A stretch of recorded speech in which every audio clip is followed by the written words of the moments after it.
এরপরে হাদিসে মোটা তাজা সুন্দর পশু কুরবানি করতে বলা হয়েছে। এক্ষণে ঔষধ প্রয়োগের মাধ্যমে পশুকে যদি মোটা তাজা করা হয় তাহলে শরিয়াতে কোনো বাধা আছে কিনা? অর্থাৎ যেহেতু বলা হয়েছে যে তোমরা সুন্দর সুস্থ পশু কুরবানি করো, তাহলে এখন যদি আমি ওষুধ দিয়ে ইনজেকশন দিয়ে কোনো মেডিসিন ব্যবহার করে ওইটাকে আরও মোটা করি অথবা ওইটাকে আরও তাজা করি, তাহলে এতে কোনো সমস্যা হবে কিনা?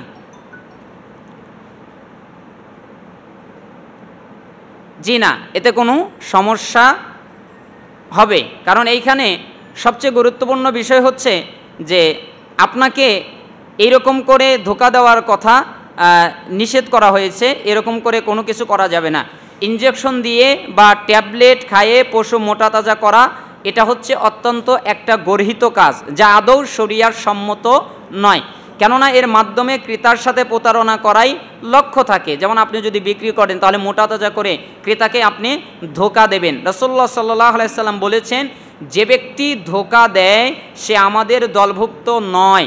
প্রতারণা করা এবং ধোঁকা দেওয়ার কারণে তাকে জাহান্নামে নিক্ষেপ করা হবে, যা সহিহ ইবনে হিব্বান 567 নম্বর হাদিসে এসেছে। উপরোক্ত এই হাদিসের মাধ্যমে আমরা জানতে পারলাম যে যারা ধোঁকা দেয় তাদেরকে জাহান্নামে নিক্ষেপ করা হবে। এর মাধ্যমে আমরা এইসব ব্যবহারের পশুর গোস্ত বিষাক্ত হয়ে যায় বা মানবদেহের জন্য চরম ক্ষতিকর। এতে মানুষের লিভার, কিডনি, ক্যান্সার, হৃদরোগ, নানাবিধ জটিল রোগ হয়, যেরকমভাবে পশুর ক্ষেত্রেও ওই রকম হয়, যে তোমরা ক্ষতি করো না এবং ক্ষতিগ্রস্তও করো না। ইবনে মাজাহ 2341 নম্বর হাদিস। তাহলে এর মাধ্যমে আমরা বুঝতে পারলাম যে গরু মোটা তাজা করার জন্যে বা যেহেতু মোটা তাজা পশু কোরবানি দিতে বলা হয়েছে, তাহলে একটু মোটা তাজা করলাম, এইরকম পদ্ধতি ইসলামে জায়েজ নয়, শরিয়ার সম্মত নয়। আল্লাহ সুবহানাহু ওয়া তাআলা আমাদেরকে এ থেকে বিরত থাকার তৌফিক দান করুন। পশুর পেটে বাচ্চা থাকা অবস্থায় ওই পশু কোরবানি করা যাবে কি না? সবচেয়ে উত্তম হচ্ছে যে যেই পশুটা বাচ্চা আছে পেটে, ওই পশুটা আপনি কোরবানি দেওয়ার জন্যে কিনবেন না, অথবা আপনি ওই পশুটা কোরবানি দেওয়ার নিয়ত করবেন না, কারণ যেহেতু পেটে বাচ্চা আছে। কিন্তু যদি কেউ করে ফেলে অথবা কিনে ফেলে, তাহলে এটা কি হবে? পেটে বাচ্চা থাকা অবস্থায় পশু কোরবানি করায় শরিয়াতে কোনো বাধা নাই, এটা জায়েজ। এছাড়া উক্ত পশুর গোস্ত খাওয়া যাবে, এমনকি রুচি হলে পেটের বাচ্চাও খেতে পারবে। আবু সাঈদ খুদরি রাদিয়াল্লাহু আনহু বলেন, আমি বললাম, হে আল্লাহর রসুল সাল্লাল্লাহু আলাইহি সাল্লাম, আমরা উটনি, গাবি, সাগি জবে করি এবং কখনো কখনো আমরা তার পেটে বাচ্চা পাই, আমরা ওই বাচ্চা ফেলে দিব না খাবো? তখন রাসূল সাল্লাল্লাহু আলাইহি সাল্লাম বললেন, তোমাদের রুচি হলে খাবে, যদি তোমাদের ভালো লাগে তাহলে তোমরা খাবে, কারণ বাচ্চার মাকে জব করা বাচ্চাকে জব করার শামিল।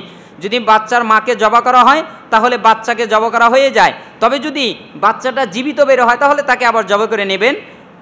আবু দাউদের 2828 নম্বর হাদিস দ্বারা আমরা প্রমাণ পেলাম যে এটা বৈধ রয়েছে।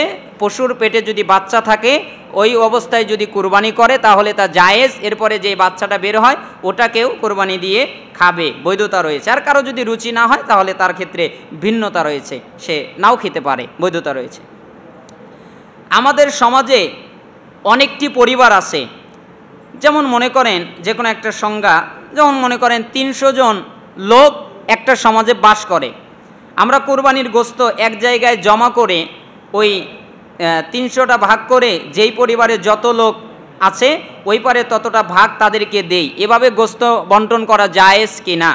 অর্থাৎ দেখা যায় যে অনেক সমাজ আছে সমাজতান্ত্রিক এরকম ব্যবস্থা করে, যেমন ওই সমাজে যতগুলো লোক আছে সবাই একটা মসজিদে গোস্ত জমা করে। আপনাদের এলাকায় হয় কিনা?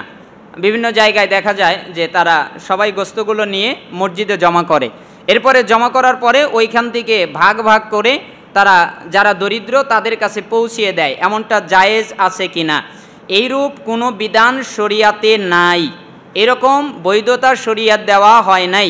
কারণ আল্লাহ সুবহানাহু ওয়া তাআলা বলছেন, তোমরা নিজেরা খাও, যারা চায় না তাদেরকে খাওয়াও এবং যারা নিজেদের প্রয়োজন পেশ করে তাদেরকেও খাওয়াও। সূরা হাজের 36 নম্বর আয়াতে আল্লাহ সুবহানাহু ওয়া তাআলা বলেছেন।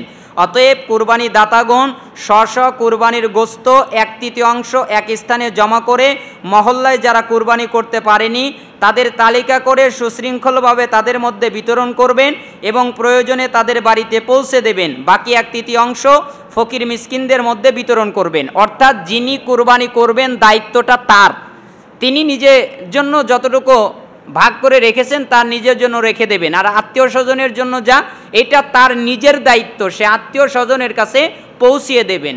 আর যেই ব্যক্তি নিজে কুরবানি করেছেন তার আরেকটা দায়িত্ব, যারা গরিব মিসকিন তাদের কাছে পৌঁছিয়ে দেবেন। যদি তারা আপনার বাড়িতে আসে তাহলে তাদেরকে দিয়ে দিবেন, অথবা তারা যদি না আসে তাহলে তাদের বাড়িতে পৌঁছিয়ে দেবেন। কিন্তু এই রকম বৈধতা নাই যে এক জায়গায় জমা করে তারপরে ভাগ বন্টন করে ওই জায়গায় থেকে আপনারা দিয়ে দেবেন, এরকম বৈধতা শরীয়ত দেয় নাই। অনেকে ইখতিলাফ করেছে, আল্লাহু আ'লাম। কুরবানির দিন সালাতের পূর্বে না খেয়ে থাকা এবং কুরবানির পর কলিজা দ্বারা ইফতার করাটা কি সুন্নাত? উত্তর হচ্ছে, কুরবানি দাতার জন্য ঈদের দিন কুরবানির গোস্ত খাওয়ার পূর্ব পর্যন্ত না খেয়ে থাকা সুন্নাত। অর্থাৎ ঈদুল আজহায় এটাই সুন্নাত। আর ঈদুল ফিতরের দিন আগে সে খাবে, হালকা কিছু খেয়ে তারপরে সে যাবে। কিন্তু ঈদুল আজহার দিন হচ্ছে সে না খেয়ে যাবে, অর্থাৎ সে ঘুম থেকে উঠবে কিন্তু কিছু খাবে না, সে না খেয়ে মসজিদে যাবে, সালাত আদায় করবে, খুতবা শ্রবণ করবে, অতঃপর বাসায় আসবে, তারপরে সে ওই যেই পশু কুরবানি করবে তার কলিজা দিয়ে সে খাবে, এটা হচ্ছে সুন্নাত। এবার প্রশ্ন হলো, কলিজা তো একটা হয়, তাহলে কি সবাই কেমনে খাবে? জি না, আপনি গোস্ত খাবেন, আপনি ওই কুরবানির গোস্ত দিয়ে আপনার ইফতার করবেন, বা ওই গোস্ত দিয়ে আপনার ওইটুকু সিয়াম যতটুকু বিরত থেকেছিলেন তা ভঙ্গ করবেন। এটা হচ্ছে সুন্না পদ্ধতি। ইবনে মাজাহ 1756, তিরমিজি 542 রয়েছে। এবং রাসূল সাল্লাল্লাহু আলাইহি সাল্লাম কুরবানির গোস্ত খেতেন আর আগে না খেয়ে থাকতেন। আহমদের 23,034 নম্বর হাদিস এবং বাইহাকির বর্ণনা এসেছে, নির্দিষ্টভাবে কলিজার কথা এসেছে। তবে এই হাদিসটাকে কেউ কেউ জয়ীফ বলেছেন। অতএব কুরবানির গোস্ত দিয়েই ইফতার করাটা সুন্নাত। আগে আপনি না খেয়ে যাবেন, ঈদুল আজহার দিন আপনি আসবেন, কুরবানি করবেন, অতঃপর তার গোস্ত দিয়ে আপনি ইফতার করবেন। এটা হচ্ছে সুন্নাহ পদ্ধতি। আল্লাহ সুবহানাহু ওয়া তাআলা আমাদেরকে এই সুন্নাহ আমল করার, পালন করার তৌফিক দান করুন। 7 ভাগে কুরবানি দেওয়া জায়েজ আছে কিনা, বৈধ আছে কিনা, এই বিষয়টা খুব ইখতিলাফপূর্ণ একটা মাসালা। মক্কায় যে নিয়মে কুরবানি দেওয়া হয় একই নিয়মে স্বগৃহে অবস্থানকালেও কুরবানি দেওয়া যাবে। অর্থাৎ মক্কায় যেমন একটি গরুতে 7 জন শরিক হতে পারে, তেমনি বাড়িতে বসে কুরবানি দিলেও 7 ব্যক্তি বা পরিবার শরিক হতে পারবে। ইবনে আব্বাস রাদিয়াল্লাহু আনহু বলেন, আমরা এক সফরে ছিলাম, অতঃপর কুরবানি এলো, সুতরাং আমরা গাভীতে 7 জন এবং উটে 10 জন শরিক হলাম। এবার আপনি যদি বলেন যে এই হাদিসটা তো সফরের সাথে খাস, তাহলে এটা শুধু সফরের ক্ষেত্রেই বৈধতা রয়েছে, এরপরে আর বৈধতা নাই, তাহলে ইসলামের অনেক বিষয় বাদ হয়ে যাবে। কারণ সফরের ক্ষেত্রে অনেক ইসলামের গুরুত্বপূর্ণ বিষয় হয়েছে এবং অনেক গুরুত্বপূর্ণ বিষয়ে নির্দেশ দেওয়া হয়েছে, কিন্তু মুকিম অবস্থায় তার প্রমাণ পাওয়া যায় না। কিন্তু সেটাও কিন্তু মুকিম অবস্থায় করার বৈধতা রয়েছে। এই জন্য সবচেয়ে অনেকেই মনে করতে পারেন যে এই হাদিস থেকে তো মনে করতে পারেন যে ভাগাভাগির ব্যাপারটা তো কেবল সফরের সাথে, কিন্তু ওই হাদিসে তো ঘটনা বর্ণনা করা হয়েছে, কোনো শর্ত তো বর্ণনা করা হয়নি। তাছাড়া ইবনে আব্বাসের ওই ঘটনা কোনো আম সফরের ছিল না, বরং তা ছিল হজ সফরের, অর্থাৎ মক্কায় কোরবানির। যেহেতু ইবনে আব্বাস মহানবী সাল্লাল্লাহু আলাইহি ওয়াসাল্লামের সাথে কোরবানি সফরে ছিলেন কেবল বিদায় হজে, ইতিপূর্বে তিনি নিজ পিতার সঙ্গে মক্কা বিজয় পর্যন্ত বসবাস করেছেন। অতঃপর তিনি কোনো যুদ্ধেও নবী সাল্লাল্লাহু আলাইহি ওয়াসাল্লামের সঙ্গে বের হননি, কারণ তিনি সাবালক ছিলেন না। ফাতোয়া ইবনে তাইমিয়ায় এই ব্যাপারটা এসেছে। সুতরাং ওই হাদিসে সফরের কোনো কথা সাধারণ সফর, মুসাফিরের কথা নয়। ওই হাদিসে বর্ণিত হয়েছে হজ সফরে কুরবানির বিধান, আর ওই বিধানই গৃহবাসীর জন্য হবে। ইবনে হাজম রাহিমাহুল্লাহ উনি বলেছেন যে লাইস সফরে কুরবানিতে ভাগাভাগি বৈধ বলেছেন, অথচ এই নির্দিষ্টকরণের কোনো অর্থ হয় না, অর্থাৎ স্বগৃহে অবস্থান করলেও কুরবানিতে ভাগাভাগি করতে পারবে, জায়েজ রয়েছে। এবার প্রশ্ন হলো উত্তম কোনটা? আপনি যদি আমার কাছে জিজ্ঞাসা করেন উত্তম কোনটা, তাহলে উত্তম হচ্ছে একা দেওয়া, কারণ রাসূলুল্লাহ সাল্লাল্লাহু আলাইহি ওয়াসাল্লাম নিজের পক্ষ থেকে একটা পশু কুরবানি করেছিলেন, ছাগল, খাসি। তাহলে আপনি নিজের পক্ষ থেকে একটা কোরবানি করবেন, এটা হচ্ছে সবচেয়ে উত্তম। তবে জায়েজ রয়েছে, 7 জন ভাগে কোরবানি দেওয়া জায়েজ রয়েছে, এটাই সালাফদের অভিমত। সমস্ত সালাফ আমাদের দেশে কয়েকজন আলেম ছাড়া, আমি নাম বলবো না, কয়েকজন ছাড়া পৃথিবীর সমস্ত আলেম, এমনকি সাহাবিদের পরে, তাবিদের পরে, তাবিদের পরে, ইমাম আবু হানিফা, ইমাম শাফি, ইমাম মালিক, ইমাম আহমদ ইবনে হাম্বল, অতঃপর যত বিদ্বান রয়েছে, ইবনু তাইমিয়া, শাইখুল ইসলাম ইবনু তাইমিয়া, বিন বাজ, শাইখ উসাইমিন, আলবানী রহিমুল্লাহ, কেউ দ্বিমত করেন নাই। সবাই বলেছেন যে 7 ভাগে দেওয়া যাবে। ইদানিংকালে আমাদের দেশে 2-1 আলেম তারা বলছেন যে দেওয়া যাবে না, তারা বৈধ নাই। কিন্তু সবচেয়ে উত্তম হচ্ছে একা দেওয়া, 7 ভাগে দেওয়া জায়েজ রয়েছে। দেশে দুর্যোগ চলাকালীন অবস্থায় কুরবানির টাকা বন্যার্তদের দান করতে পারবো কি? দেখেন, হাদিসে আমরা যা জানতে পারি সেটা হচ্ছে যে দান করার চেয়ে কুরবানি করার সওয়াবটা বেশি। আপনি যদি কুরবানি করেন তাহলে সওয়াব অনেক পাবেন। এবার আপনার কাছে প্রশ্ন হলো যে আপনি বন্যার্তদের কুরবানির পশুর টাকা দান করবেন কেন? আপনার কাছে কি তার অতিরিক্ত নাই?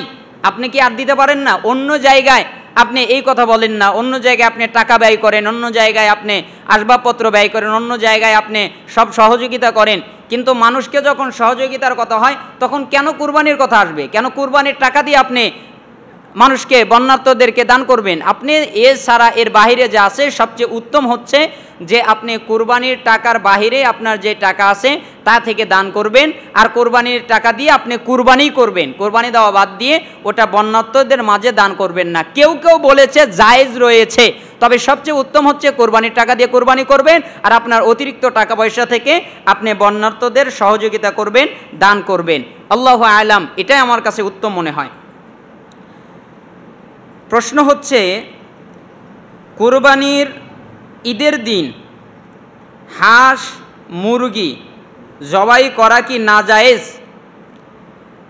কুরবানির দিন এবং কুরবানির যে 4 দিন, ওই 4 দিন এবং তার আগে জিলহজের চাঁদ যখন উঠবে তখন থেকে নিয়ে কুরবানির দিনের আগ পর্যন্ত এবং কুরবানির দিন পশু পাখি যেইগুলো খাওয়া যায়, যেগুলো হালাল প্রাণী, এইগুলো জবে করা জায়েজ রয়েছে। আর যারা বলছে যে জবে করা যাবে না, তারা কুসংস্কারের ভিতরে রয়েছে। জবে করা যাবে না, এটা হচ্ছে একটা কুসংস্কার। এই কুসংস্কারের ভিতর থেকে আমাদেরকে বের হয়ে আসতে হবে। আপনি হাঁস মুরগি বকরি যেই কোনো হালাল প্রাণী আপনি জব করতে পারবেন। জিলহজের চাঁদ উঠলেও আপনি জব করতে পারবেন এবং কুরবানির দিনও আপনি জব করতে পারবেন। যেই দিন কুরবানির ওই দিনে জব করতে পারবেন, সলাত আদায়ের আগেও করতে পারবেন, পরেও করতে পারবেন, এবং এর পরবর্তী 3 দিন 11, 12, 13 জিলহজ আপনি জবে করতে পারবেন। কোনো সমস্যা ইসলামে নাই। যদি বলে সমস্যা আছে তাহলে সমস্যা। কি সমস্যা? যদি বলে কোরবানি করা যাবে না তাহলে সমস্যা। যদি বলে যে এটা জবে করা যাবে না হাঁস মুরগি তাহলে সমস্যা। তাহলে গুনাহ হবে, কুসংস্কারের গুনাহ হবে। সবচেয়ে উত্তম হচ্ছে কোরবানি দিন যেই কোনো প্রাণী জবে করা যাবে।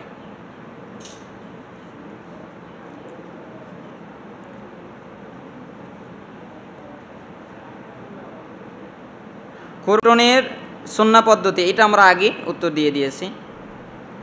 কুরবানির পশু অনলাইনে ক্রয় করা যাবে কি না? অনলাইনে কুরবানির পশু ক্রয় করা বৈধতা রয়েছে, জায়েজ আছে। তবে এখানে সালাফরা একটা মত দিয়েছেন, যেহেতু সালাফদের সময়ে, সাহাবিদের যুগে, তাবিদের যুগে অনলাইনের ব্যবস্থা ছিল না। কিসের ব্যবস্থা ছিল? যে মধ্যস্থতায়, অর্থাৎ কেউ এসে খবর দিল যে ওই জায়গায় একটা ভালো পশু আছে, তখন উনি বললেন আচ্ছা ঠিক আছে ওই পশুটা তুমি ক্রয় করে ফেলো। এইরকম কিছু বর্ণনা পাওয়া যায়। এইখান থেকে কিয়াস করা যায় যে অনলাইনে যদি ক্রয় করে তাহলে মাঝখানে একটা মিডিয়া হলো, তাহলে এটা ক্রয় করা যায়। এরকম ফতোয়া অনেক সালাফ দিয়েছেন। তবে সবচেয়ে উত্তম হচ্ছে আপনি দেখে পশুটাকে দেখবেন, তার সৌন্দর্য কেমন, তার হৃষ্টপুষ্ট কিনা, তার কোনো খুঁত আছে কিনা, এটা আপনি নিজের চোখে দেখে তারপরে কিনবেন। এটা হচ্ছে উত্তম পদ্ধতি। উত্তম পদ্ধতি রেখে আপনি জায়েজ পদ্ধতিতে কেন যাবেন? অতএব আপনি উত্তম পদ্ধতিটাই ফলো করবেন। আল্লাহ সুবহানাহু ওয়া তাআলা আপনাকে ফলো করার তৌফিক দান করুন উত্তম পদ্ধতিটা। একটি গরুতে 6 ভাগ কোরবানি 1 ভাগ আকিকা করা যাবে কিনা, অর্থাৎ কোরবানির সাথে আকিকা করা যাবে কিনা। কোরবানির সাথে একটি ভাগ আকিকার উদ্দেশ্যে দেওয়া যথেষ্ট নয়। যেমন যথেষ্ট নয় একটি পশু কোরবানি আকিকার নিয়তে জবে করা। কোরবানি আকিকার জন্য পৃথক পৃথক পশু হতে হবে। অবশ্য যদি কোনো শিশুর আকিকার দিন কোরবানির দিনেই পড়ে এবং আকিকা জবে করে, তাহলে আর কোরবানি যদি না দেয় তাহলেও জায়েজ রয়েছে। অর্থাৎ কারো টাকা পয়সা নেই, আর্থিক সচ্ছলতা নাই, কোরবানির দিনই সন্তানের আকিকা বলল, তাহলে সে কি করবে? তাহলে সে কোরবানি না দেওয়ার পরিবর্তে সে যদি আকিকা করে তাহলে জায়েজ হয়ে যাবে। তাহলে কোরবানি যদি না দেয় তাহলেও চলবে। দুটি গোসলে দুটি কারণ উপস্থিত হলে যে কোনো একটা করলে, যেমন দুটি গোসলের কারণ উপস্থিত হলে একটি গোসল করলেই যথেষ্ট। যে কেমন? যেমন জুমার দিনে ঈদের নামাজ পড়লে জুমা না পড়লেও চলে, যেমন বিদায়ের সময় হজের তাওয়াফ না করলেও চলে, জোহরের সময় মসজিদে প্রবেশ করে জোহরের সুন্নাত পড়লে পৃথক করে আর তাহিয়াতুল মসজিদ পড়তে হয় না, এবং তামাত্তু হজের কুরবানি দিলে আর পৃথকভাবে কুরবানি না দিলেও চলে। অর্থাৎ দুইটা কাজ যদি একসাথে যুক্ত হয়, যেমন আপনার ফরজ গোসলও দিতে হবে এবং জুমার দিনে গোসল দিতে হবে, তাহলে আপনি গোসল করেছেন, আপনার হয়ে গেছে, একটা আদায় হয়ে গেছে। ঠিক আপনি কোরবানির দিন আকিকা পড়ে গেছে, আকিকা দিলেন, কোরবানি না দিলেও হবে, আল্লাহ তাআলা আপনাকে ক্ষমা করে দেবেন। কিন্তু একই পশুতে আপনি কোরবানিরও ভাগ দেবেন, আকিকারও ভাগ দিবেন, এটা সম্পূর্ণ হারাম। কেউ কেউ বৈধতা দিয়েছে, তারা হানাফি ফকি, কেউ কেউ জায়েজ দিয়েছে, কিন্তু বেশিরভাগ হানাফি ফকি এবং বেশিরভাগ মুহাদ্দিস এবং যারা কোরআন সুন্নাহর আলেম তারা অধিকাংশই বলেছেন এটা জায়েজ নয়, এটা হারাম। কেন? আকিকার জন্য প্রাণ কুরবানি দিতে হয়, আর আপনি আকিকার জন্য একটা করলেন, একটার ভিতরেই কুরবানিতেও ভাগ দিলেন, এটা হচ্ছে ধোঁকা। শরিয়াতে এর কোনো বৈধতা নেই, এর কোনো পদ্ধতি বলে দেওয়া হয় নাই। আপনি কুরবানির জন্য আলাদা পশু কুরবানি দেবেন এবং আকিকার জন্য আলাদা পশু কুরবানি দেবেন, একই পশুতে কুরবানি আকিকা হবে না, এটা বৈধ না। কুরবানির গরুর হাট থেকে মালা দিয়ে আনা যাবে কি এবং বাড়িতে সাজায় রাখা যাবে কি? কোরবানির সময় গরুকে হাট থেকে মালা দিয়ে আনা, তারপরে যে তাবিজ ঝুলানো, তারপরে যে ঘণ্টা বাজানো, তারপরে আরও কত কিছু লাগানো, তারপরে বিভিন্ন রং টং করা, তারপরে ওইটাকে সুন্দরভাবে সজ্জিত করা, তারপরে আবার দেখা যায় যে ওইটাকে নিয়ে গ্রাম অঞ্চলে ঘোরা, অর্থাৎ খুব সুন্দর করে মালা টালা দিয়ে সাজিয়ে টাজিয়ে একটা গ্রামের ভিতরে সুন্দর করে করে ঘুরছে যে দেখো এই পশুটা আমি কোরবানি দিব। এটা তো রিয়া। একটা হচ্ছে এটা রিয়া, আর একটা হচ্ছে লৌকিকতা, লোক দেখানো। রাসূল সাল্লাল্লাহু আলাইহি সাল্লাম বলেছেন, আমি আমার উম্মতের ব্যাপারে সবচেয়ে বেশি ভয় করি হচ্ছে লোক দেখানো, ইবাদত, রিয়ার ব্যাপারে। তখন রাসূলুল্লাহ সাল্লাল্লাহু আলাইহি সাল্লামের সাহাবায়ে কেরাম বললেন তা কি? তখন রাসূল সাল্লাল্লাহু আলাইহি সাল্লাম বললেন তা হচ্ছে গুপ্ত শিরক, তার মানে লোক দেখানো, এটা জায়েজ নয়। অর্থাৎ কোরবানির গরু হাট থেকে কেনার পরে মালা দেওয়া, তাবিজ ঝুলানো, কবজ লটকানো, রিং দেওয়া, তারপরে কি পৈতা লাগানো, ফিতা লাগানো, তারপরে রং করা, তারপরে ঘণ্টা ব্যবহার করা, তারপরে কি কঙ্কর, এগুলা সবই হারাম, এগুলা দেওয়া যাবে না। ঈদের কততম দিন পর্যন্ত কুরবানি করা যাবে? এর সঠিক উত্তর হচ্ছে ঈদের দিন কুরবানি করা যাবে, ঈদের পরবর্তী 3 দিন, অর্থাৎ 11 জিলহজ, 12 জিলহজ, 13 জিলহজ। ঈদের দিন অর্থাৎ 10 জিলহজ, 11 জিলহজ, 12 জিলহজ, 13 জিলহজ, এই 4 দিন হচ্ছে কোরবানির দিন। এবার যদি কেউ বলে যে আমি প্রথম দিন কোরবানি করব না, তাহলে সে দ্বিতীয় দিন করবে, দ্বিতীয় দিন যদি না করে তাহলে তৃতীয় দিন করবে, দ্বিতীয় দিন যদি না করে তৃতীয় দিন করবে। যে কোনো এই 4 দিনের একদিন যদি কোরবানি করে তাহলে তার কোরবানি আদায় হয়ে যাবে, কোনো সমস্যা নেই। কিন্তু আমাদের সমাজে তো সবাই প্রথম দিনই করে, আর বাকি দিনগুলো সে মনে করে যে এটা জায়েজ নয়, এটা বৈধ নাই, এটা তারা মনে করে। কিন্তু না, এরকম কোনো সমস্যা নেই। ঈদের দিন, ঈদের পরবর্তী 3 দিন, এই 4 দিন কোরবানি করা যাবে, এটা হচ্ছে কোরবানির দিন। রাসূল সাল্লাল্লাহু আলাইহি সাল্লাম এই দিনগুলোকে কোরবানির দিন বলেছেন।